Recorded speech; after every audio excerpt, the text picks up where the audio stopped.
পাকিস্তানের মাটিতে তাদের 2-0 ব্যবধানে সিরিজ হারিয়ে নতুন ইতিহাস সৃষ্টি করল বাংলাদেশ। প্রথম টেস্টে 10 উইকেটে জেতার পর দ্বিতীয় টেস্টে বাংলাদেশের জয় 6 উইকেটে। দেশের বাইরে তৃতীয়বারের মতো টেস্ট সিরিজ জিতল টিম টাইগার্স। 2009 সালে ওয়েস্ট ইন্ডিজের মাটিতে টেস্ট সিরিজ জিতেছিল টাইগাররা। এটি ছিল দেশের বাইরে তাদের প্রথম টেস্ট সিরিজ জয়। এরপর 2021 সালে জিম্বাবুয়ের বিপক্ষে একটি টেস্ট জিতে দ্বিতীয় সিরিজ নিশ্চিত করে বাংলাদেশ।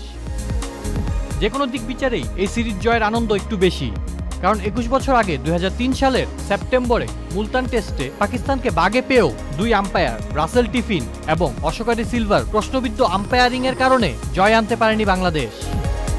তাই এবারের হোয়াইট ওয়াশের সঙ্গে সিরিজের প্রথম টেস্টে 10 উইকেটের জয় যেন সব জয়ের আনন্দকেই ছাড়িয়ে গেল। বাংলাদেশের এই ঐতিহাসিক সিরিজ জয়ে দলকে অভিনন্দন জানিয়েছেন অন্তর্বর্তীকালীন সরকারের প্রধান উপদেষ্টা ডক্টর মোহাম্মদ ইউনূস। টেস্ট সিরিজে পাকিস্তানকে হোয়াইট ওয়াশ করায় বাংলাদেশ ক্রিকেট দলের অধিনায়ক নাজমুল হোসেন শান্তকে ফোন করে অভিনন্দন জানান তিনি। অভিনন্দন বার্তায় ডক্টর মোহাম্মদ ইউনূস বলেন, সরকার এবং আমার পক্ষ থেকে আপনাদেরকে আন্তরিক অভিনন্দন। পুরো জাতি আপনাদের নিয়ে গর্বিত।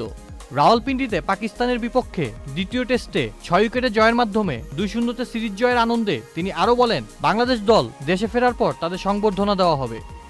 এছাড়াও হোয়াইট ওয়াশ করে পাকিস্তানের বিপক্ষে প্রথমবারের মতো টেস্ট সিরিজ জয়ের পর বাংলাদেশ জাতীয় ক্রিকেট দলকে অভিনন্দন জানিয়েছেন যুব ও ক্রীড়া মন্ত্রণালয়ের উপদেষ্টা আসিফ মাহমুদ।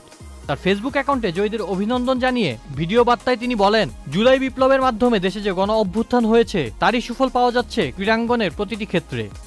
দেশের এই ক্রান্তি লগ্নে ক্রীড়াঙ্গন থেকে আমরা একটা সুখবর পেয়েছি।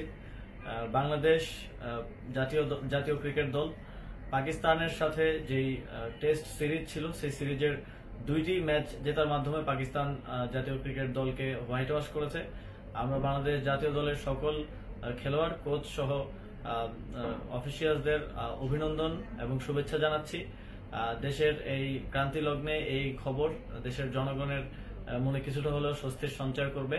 আমরা ক্রীড়াঙ্গন থেকে এরকম আরো সুখবর পেতে চাই এবং তার জন্য ক্রীড়াঙ্গনকে সুষ্ঠুভাবে সুন্দরভাবে গড়ে তোলার জন্য আমরা কাজ করে যাব। আসাফুল ইসলাম আকিব, চ্যানেল আই।